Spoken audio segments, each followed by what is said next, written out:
My name is David Ryle, and I'm the Senior Programs Director at Trellis for Tomorrow. I've been with Trellis for 7 years. I responded to a Craigslist posting for a job as a farm educator. My background, my deep background is in ministry work, and then I did social justice work through my 20s, worked with recovering addicts in North Philadelphia, and started to get into organic gardening, which took me on a deep journey into organic agriculture.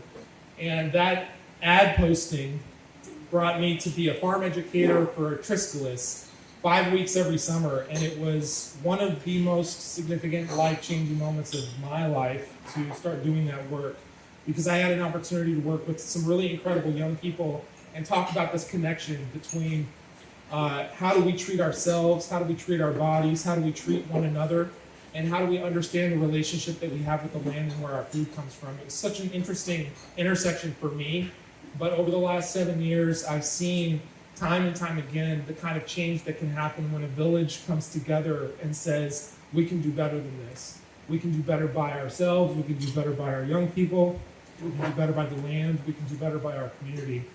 You know, I was sharing a story earlier. There's a young woman named Emily. We're going to talk with these incredible young people behind me in a second, but this young woman named Emily 2 years ago in one of our gardens told me, she said, I really don't like people and I don't enjoy gardening, but somehow at Trellis it just kind of works. And she just kept showing up day after day and year after year, and now she has joined our leadership track. She's this year she got promoted to junior team leader and then senior team leader, one of the only young people that's done that.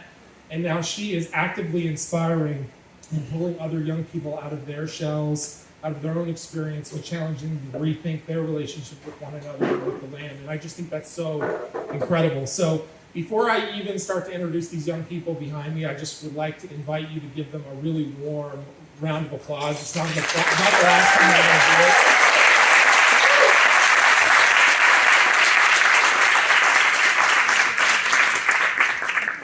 So I wanted to give them a chance to share a little bit about their experience. Every single young person behind me is on our leadership track, so they've done a program with us before, and they're really engaged in developing themselves. So I think that there's some really good stories that we're going to hear from them. So we're going to start with Ricardo. You ready? I'll come to you. We'll make it easy. So Ricardo, can you tell us a story or an experience that you've had that has challenged your understanding of community while you've been at Trellis? Over the past 3 years that I've been in Trellis, they have taught me a lot of stuff that I've been very impressed myself. And they allowed me to do a lot of things that I didn't know I was capable of doing. Such as this, actually.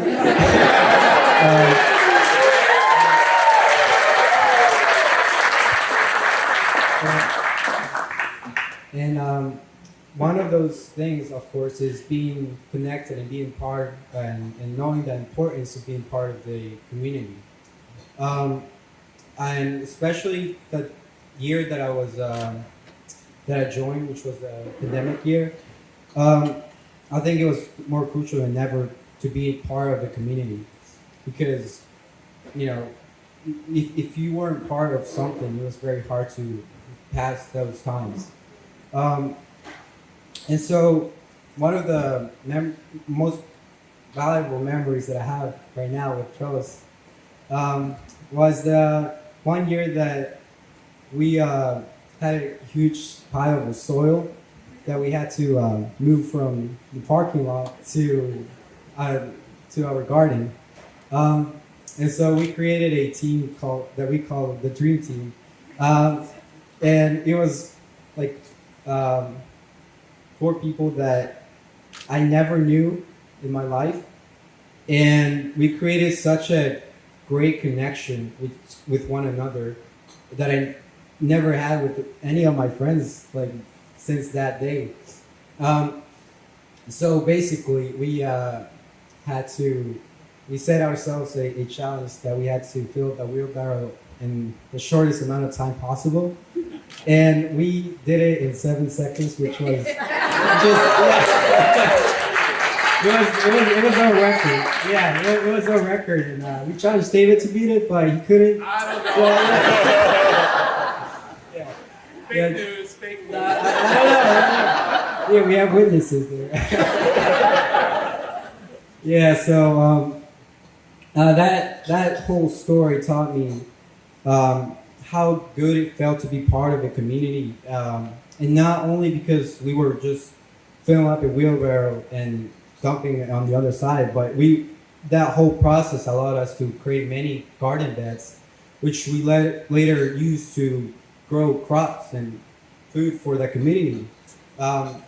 And that for me is just amazing. And that whole process was just so well rounded because we got to learn a lot of skills and use those skills to help out the community again. And yeah. Thank you.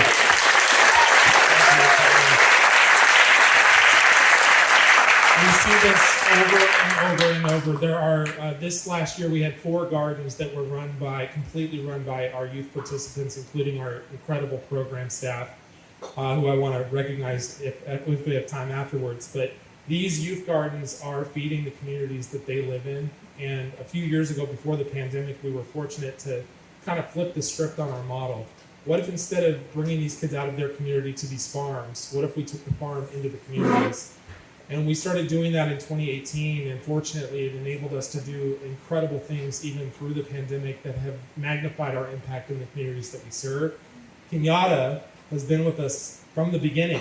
She was part of the pilot program in Pottstown, and so I want to ask Kenyatta this question. Is there an experience or a story that you can share with us that sort of embodies what makes Trellis special for you?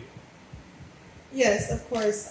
One thing most people in Trellis know about me, Trellis staff, is I have a gourd that travels everywhere with Trellis.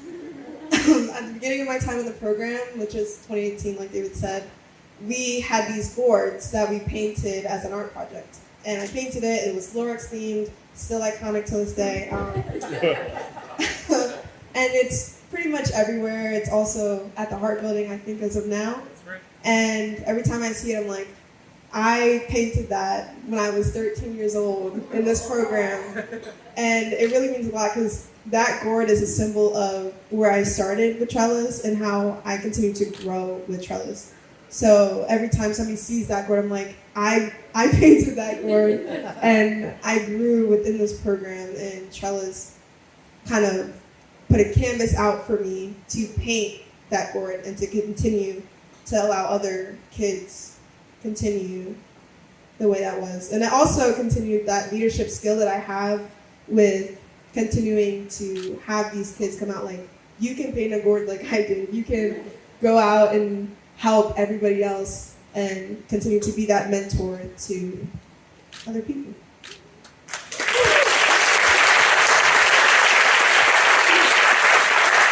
I just have to say, it really has to stop with the gourds. Kenyatta painted that gourd as a 13-year-old. She's been painting everything ever since. She just kind of puts color and life into everything that she does, and to create programs that invite young people in to have that sense of, I can make a difference, I can add color, I can do something in this world is really special. I got to say one thing really quick. For the first time, I think in 15 plus years, we have taken young people through our programs, trained them as leaders, and Kenyatta and Ricardo were both just hired a month ago as junior program assistants with Trellis for Tomorrow. So this is really significant to have these incredible young people on our staff. But Ariana and Jeff are also on our leadership track right now, and Ariana, has been with us for a couple of years now, and including last year. And before I ask Ariana this question, I just got to tell you, when I think of like a champion, I think of Ariana, because when she started the program, we had her particular cohort managing 2 different gardens that were how many blocks apart, Grace? 4 or 5. Too many. Too many blocks apart. And Ariana was in the process of waiting for a hip surgery, and so she had crutches. And she went back and forth between those 2 gardens, didn't miss a beat, never stopped smiling, never stopped encouraging other people, got onto our leadership track, and I just got to say, you're a rock star, or a Brock star. So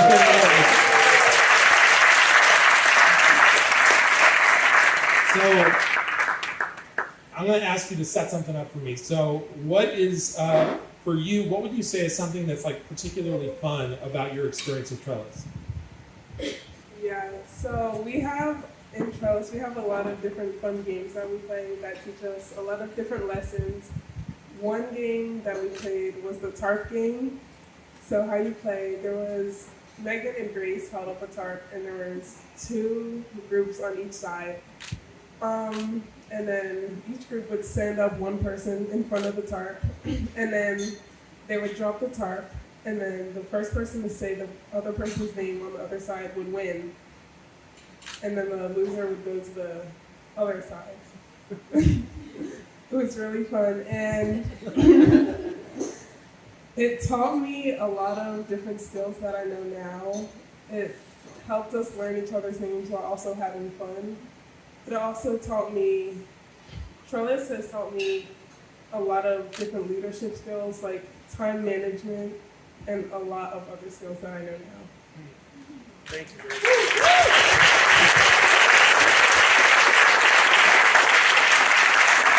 Every single thing that we do when we design these programs and when we lead them with the youth is on purpose. So even the games that we play are meant to engage their minds, their hearts, their souls with one another and challenge them to grow in new ways. I can't think of a better example for that than Ariana. So way to go, Ariana. And that brings us to Jeff. I'm going to ask Jeff a question because I'll save my comments on Jeff for afterwards. But Jeff, come on up here and can you tell me or tell us what are some of the ways that you feel like you've grown during your time with Trellis for Tomorrow? All right, so let me tell you something first, Ben. The last guy to talk is not the best thing that can happen to you. So just like a little bit of background about me. I'm from Guatemala. I'm not from this country. It's something that my table already knows. The best table over there.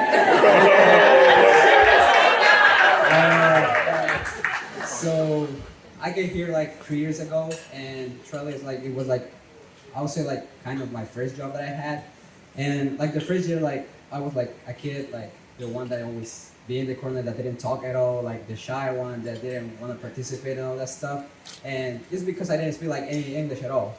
But like over the years that passed, I've been like learning a lot, and something that I'm always gonna remember is like a meeting that I had like with David and with Nate. Those who doesn't know Nate is the one who's right there. Yeah, Nate. So something that always gonna stick like in my mind is like how David and Nate like always mention like how I was improving, like how I was like interacting more like with people that I never met and like actually giving like interacting more with my opinions, like saying what I think and all that stuff.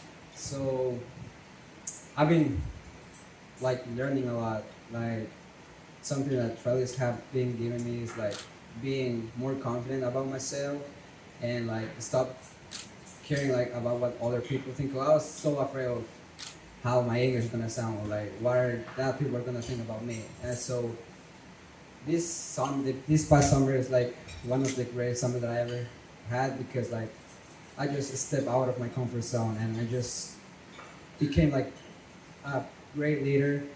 And yeah, that's something that I was gonna remember about Trellis. Thank you.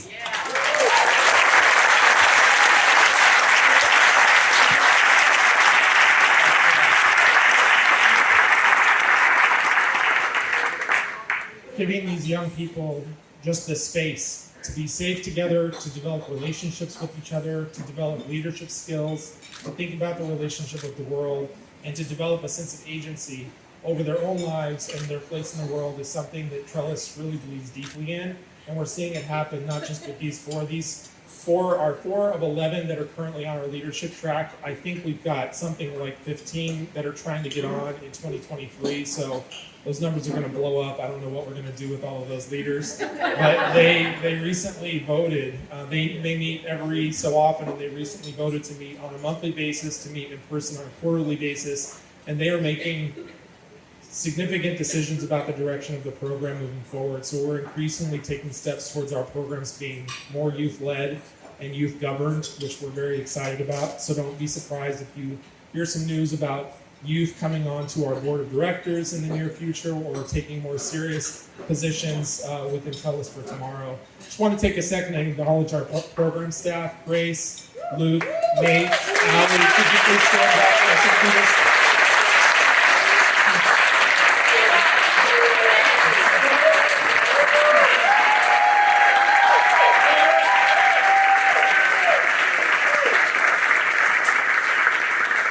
And one more time, let's give it up for these incredible young people.